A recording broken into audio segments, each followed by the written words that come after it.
Hello everybody, welcome back to Initial Solution.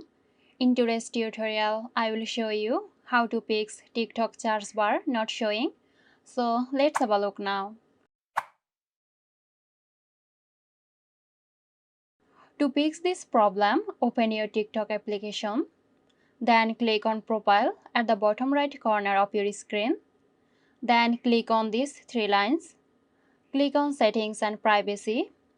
Scroll down and find the Support section. Tap on Report a Problem. Choose the topic from here. Click on Search, then Others. Click on Need More Help, then write down your problem. The search bar isn't showing.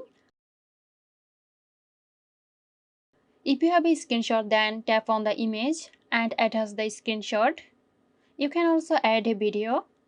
After that, click on Submit and wait for TikTok community to get back to you and fix your problem. So there you go. Hope you found this tutorial helpful. Stay tuned for more helpful tutorials here at Initial Solution. This video is sponsored by Zerosoft. Zerosoft offers graphic design, UI UX design, digital marketing and web development. Elevate your brand with Zerosoft today. For more details, check the description box.